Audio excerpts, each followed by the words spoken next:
To give some context, I, 27 female, have always had what I thought was a pretty typical family life. My parents had been together for over 30 years, and I grew up with one older brother, 30 male, and a younger sister, 25 female. Our family wasn't perfect, whose is? But we were tight-knit enough that I never suspected anything truly horrible was going on behind the scenes. That changed 2 years ago when I found out my dad, 54 female, had been cheating on my mom for years. I remember the day my mom sat us all down to tell us what had happened. It felt like my whole world cracked open. Not only had my dad been unfaithful, but the woman he had been seeing had a child with him, a son, who was 4 years old at the time.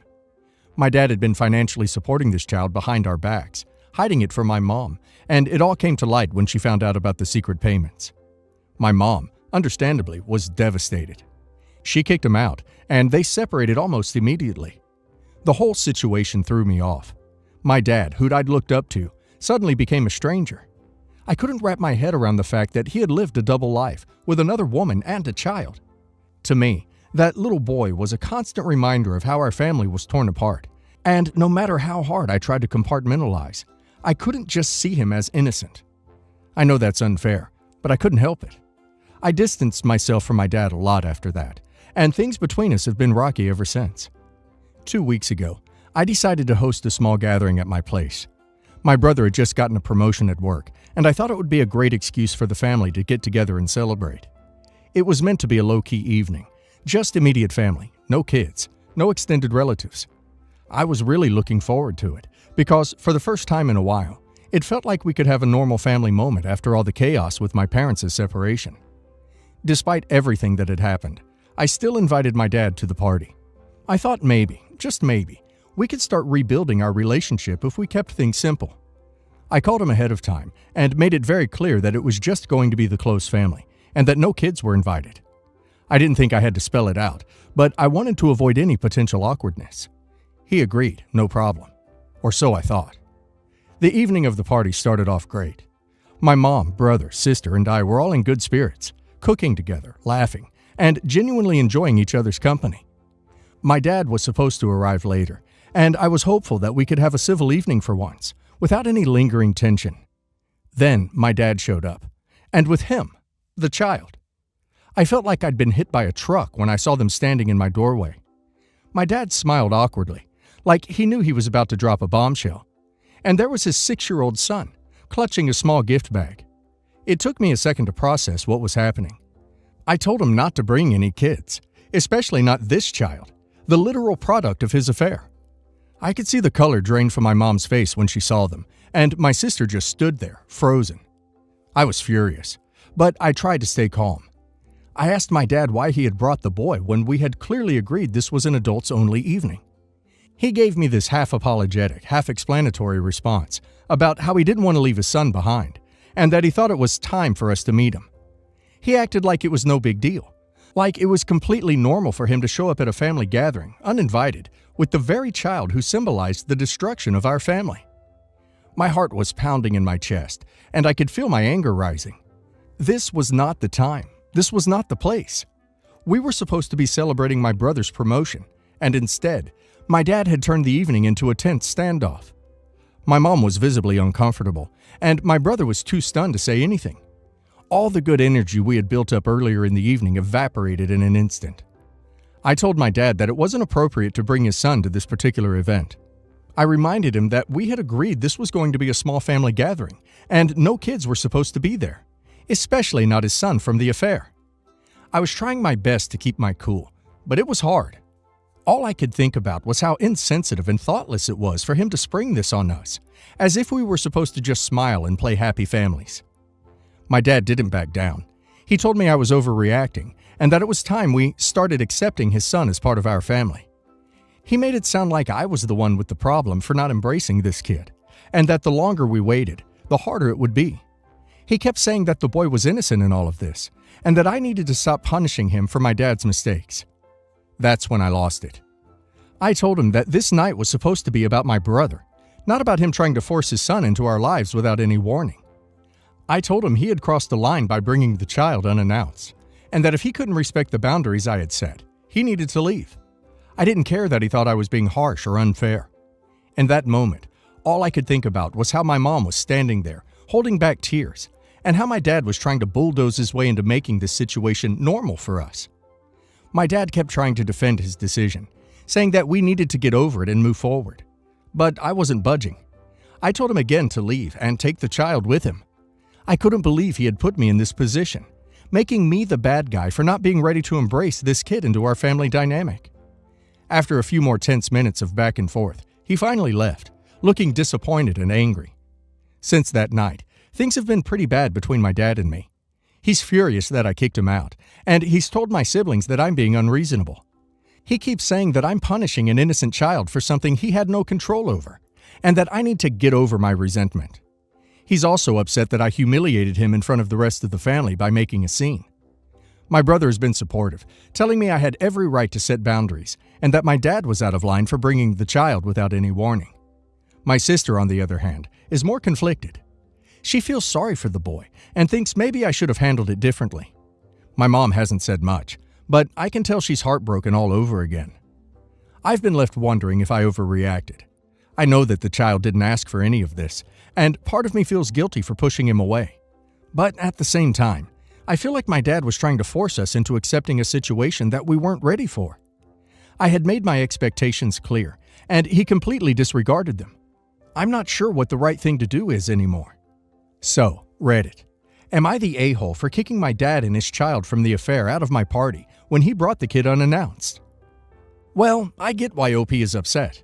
What OP's dad did was wrong, and it's understandable that OP's not ready to welcome this child with open arms. But at the same time, the poor boy didn't do anything wrong. He's just a kid caught in the middle of this mess. OP's dad shouldn't have brought him without warning, but kicking both of them out might have been too harsh in my opinion. There's a way to protect your boundaries without completely rejecting the child, but OP's dad definitely bears most of the blame here. And now let's hear the community's opinion. Not the a-hole. Your dad completely disrespected the boundaries you set for the party. This wasn't about the child. It was about your dad forcing a situation on you and your family when he knew the wounds were still raw. You made it clear it was a small, family-only event, and he ignored that to push his own agenda. I feel bad for the kid, but it's not your responsibility to manage your dad's poor choices. He's the one who created the situation, and he should have respected your wishes. Not the a-hole. You explicitly told your dad no kids, and he went behind your back and did exactly what you asked him not to. He's trying to fast-track a reconciliation that you're clearly not ready for, and he did it in a way that completely disrespected your wishes. It's not fair to put you in that position, especially during what was supposed to be a happy celebration for your brother. You didn't ask for this drama, and your dad needs to face the consequences of his actions instead of blaming you for not playing along. You're the a-hole. I get that you're hurt, and your dad betrayed your family in a massive way. But kicking him and the kid out wasn't the right move. That child is completely innocent, and it's not fair to treat him like a symbol of your dad's mistakes. He's just a boy who didn't ask to be in this situation. Yes, your dad should have respected your wishes, but you could have handled it with more compassion. You don't have to accept the child into your life right away, but don't punish him for something he had no part in. I, female 28, just received a text message from my grandparents, mid-60s, letting me know I am uninvited from seeing them for Christmas. Well, actually, I'm not allowed to come see them at all until I make amends with my bio mom and my aunt, both of which have done pretty terrible things to me. My grandparents basically raised me, and though I knew they were never thrilled at the idea of raising me, I guess I just didn't expect to be disowned so easily. This is a bit complicated, so I'll try to make it short. The setup. My bio mom, female 48, was a single parent for the beginning of my life, and my grandparents helped us out a lot. From what I have gathered, my bio mom didn't really want me, but also didn't want to adopt me out, so she just kept me. Eventually, my bio mom married my stepdad, male, 58, who was aggressive towards me, and only me, and my bio mom began to emotionally me. Around 14, I began to move in with my grandparents who still lived in the next town over. Their house was closer to school, so I made that excuse to stay with them. They let me move in and never asked why, and never said anything. I never told them about the aggression, though they knew my parents were very controlling and weren't the best parents. As an only child, I didn't see the need to explain why I didn't want to live at home, as long as my grandparents took care of me. They let me join after-school activities, let me have friends, go to friends' houses, and gave me the opportunity to be a relatively normal teenager. I still had to go home occasionally. My grandparents insisted, and I wanted to keep the peace as best I could. I often joked that I was my grandparents' third daughter, but they were never comfortable with the joke. By the time I was 18, I lived with them almost full-time before I left for college. Bio Mom. As a young adult, I opened my own photography studio and made pretty good money. I began putting that money into my childhood bank account. I never bothered to check the account, as I was only putting money in and never taking money out. That is, until I went away to college. That's when I realized that my mom had been stealing money from the account as I put it in. As I opened it so young, she had to be on the account, to the tune of about $3,000. My grandparents convinced me to, begrudgingly, open a new account and let it go. In my senior year of college, I get a letter in my campus mail that I have reached my loan limit and would need to begin paying for college out of pocket for the next semester. This was unexpected, as my grandparents and parents told me that they would pay for all of college. I looked into it and realized that my bio mom had signed me up for $30,000 worth of loans. I'm not sure if she forged my name or had me sign something without telling me what it was, but I definitely was not made aware of this. My guess is that she had all mail directed to the family home, and that's why I didn't know about it until I got that letter. With the help of my grandparents, who were pretty upset, I tried to confront my bio mom about the money, loans. Bio mom denied everything, asked why we would attack her like this, why we would set her up when she thought she was invited over for lunch, etc., and promptly left. That was about 5 years ago, and I haven't spoken to her since. My grandparents then agreed to take on the loan debt and use my inheritance to pay off the debt. Flash forward. My stepdad died last year, a heart attack in his sleep. Obviously, it was very unexpected, and my bio mom's life was basically shattered. She had built her whole life around him, and without him, she had no one but my grandparents. They forgave her for the money, or at least as far as I know, it was never brought up again, and they became her support network. They let me know of my stepdad's passing, and I sent my bio mom a card with a very nice print of a photo I had taken the last time my stepdad and I went out on a photo walk. My opinion was that I had done enough and had opened the door to potential contact if she wanted, but my grandparents disagreed. My aunt, female 42. I am a professional photographer, and several years ago photographed my aunt's wedding. I made it clear that the act of photographing was the gift alone, and that when they wanted prints, they should come to buy them through me. A year later, I see the photos up at their house, and they definitely didn't order through me.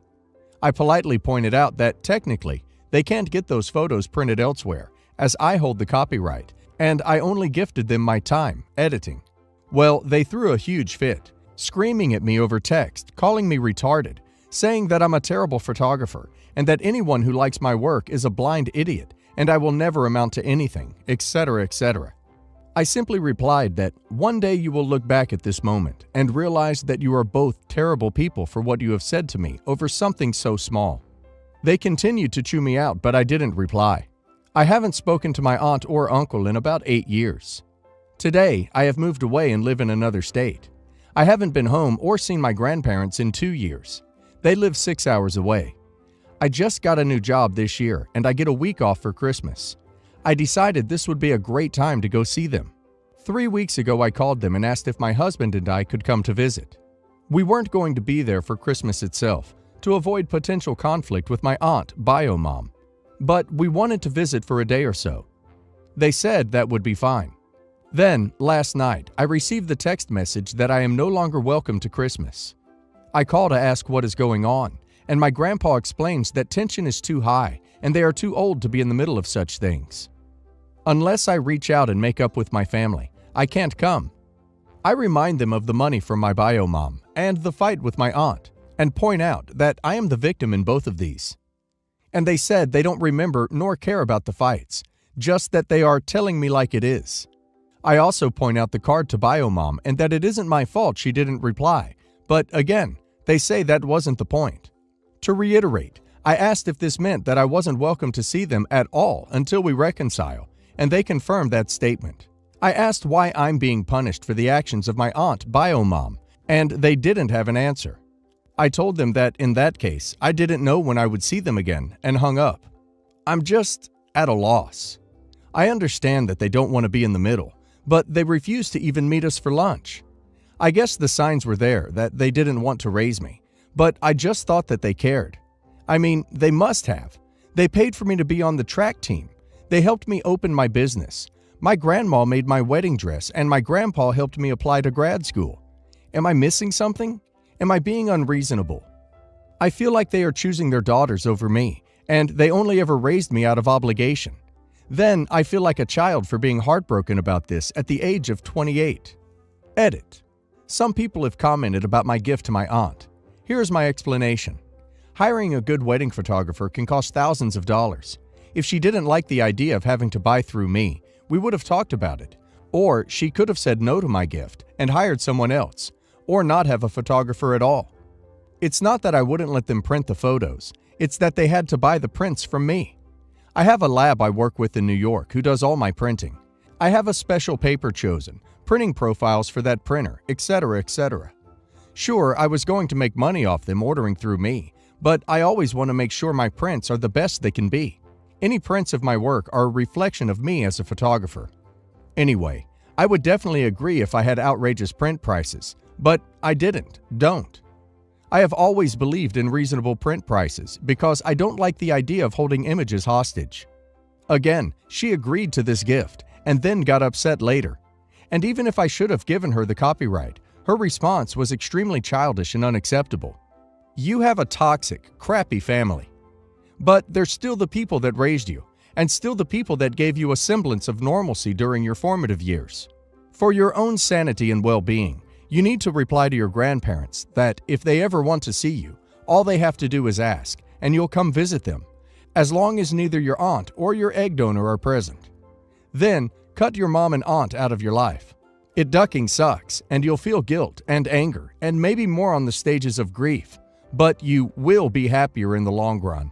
Plan a nice getaway with your husband. Go to Las Vegas or San Diego or Yosemite or something memorable where you can distract yourself from where you're not and focus on the positive. Your grandparents are struggling because they raised two horrible people and haven't been able to extricate themselves from them. You mentioned they are now your bio-mom support system. They are trying to cut down on the drama by forcing you, the person who acts most like an actual adult, to reconcile instead of forcing their children to act like adults, probably because they lack the skills to do so. This is a them problem, not a you problem. I would reach out to them one more time to set your boundaries. You want to see them, but will not be making any overtures of reconciliation to their daughters. Then leave it up to them. It sucks. I guarantee they love you. They probably feel stuck and don't want to make the right decision because it is hard and they are exhausted from dealing with these people all the time. Remember that you can only control you and your actions. Everyone else is responsible for themselves. My stepsister, Angelica, is 28 and I am 30. My stepmother, 54, married my father when my stepsister was 13. Angelica has never got along with neither my stepmother nor my father. She never called them Mum or Dad, but by their first names only. My father was known to be more gentle and loving with me than he was with her. He was way more harsh and rather aggressive, since I was his biological daughter. When she was 18 and I was 20, my stepmother got diagnosed with cancer and eventually passed away. Angelica's relationship with my dad hasn't got much better after her death, and as she grew, they began to fight more often than they have before. Angelica left home for university and has never tried to contact us again. She barely visited us, not even on special occasions. She met a boy named John, and they married at a young age. She didn't bother telling us, as she said she buried us a long time ago, hasn't even told us about their first child.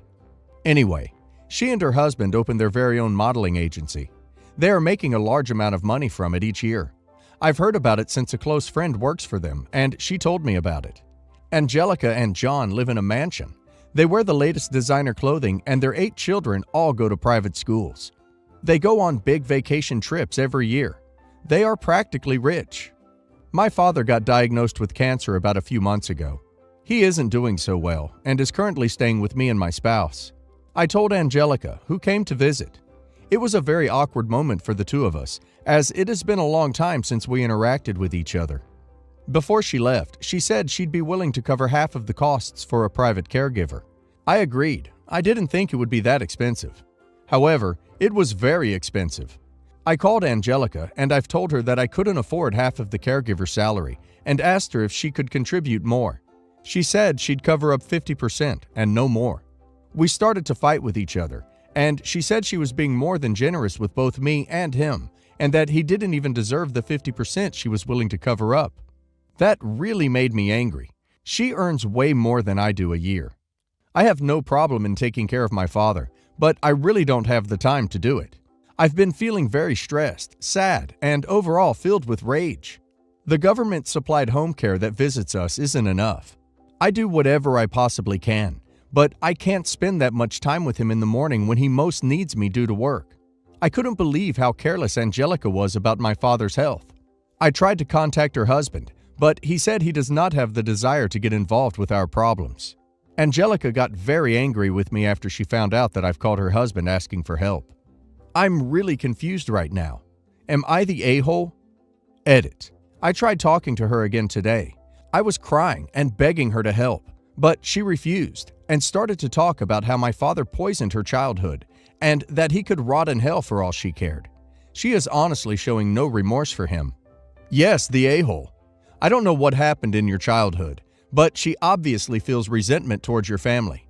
If she cut off all contact with you to the point where you weren't invited to her wedding or child's birth, then she feels no obligation towards your family, but she's being nice enough to pay half of your father's expenses. Yes, the a-hole. Nobody else owes you any of their money. It was kind for her to offer to pay 50% in the first place, and she's upholding her end of the deal. It doesn't sound like your dad was very nice to her at all, so I'd take the 50% if you need help with the costs of all of this, because if you keep pushing, I wouldn't be surprised if she retracted her offer totally. I feel bad for her, really. Her childhood sounds heartbreaking, and you seem to talk about that very casually, as though your father's treatment of her was okay. Maybe you could try really thinking about what it must be like from her side. Why would she help someone now who was unkind to her throughout her childhood? My parents own a couple of restaurants in our town and make good money from that. My father recently decided that he wanted to make like a college fund for all of his grandchildren, as he felt that was a much better investment of his money. Now, my sister's, Haley, husband, Mark, has 3 children from his previous marriage that live with them and visit their mother on the weekend. And my sister and him have 2 children of their own. Both of them have their own business and earn a lot. My father wanted to create college funds for all 5 of the children, whereas I don't think that it is fair that he includes Mark's 3 children in the funds, as they are not really a part of the family. I mean, they don't even call Haley mom, and Haley literally celebrates all of the holidays with Mark's ex because of them. I, Alice, believe that Haley's stepchildren shouldn't be involved. I mean, that should be Mark's and his ex's problem. And the amount of money Mark has, I don't think paying for college for all 3 of the kids would be a problem at all. Plus, his ex has a well-paying job too. Plus, her current husband also has a huge business. My brother, Alex, however, thinks that I am being insensitive and should have no problem whatsoever with them being included, as they are part of our family. Am I the a-hole here? Yes, the a-hole. Did it ever occur to you that your opinion is completely irrelevant because that money isn't yours? Yes, the a-hole. Not just for trying to control what someone else does with their money, but also for saying that those children are not really part of the family. They are part of the family. Your sister is married to their dad, and the children live with them. You shouldn't be trying to make children feel like they don't belong.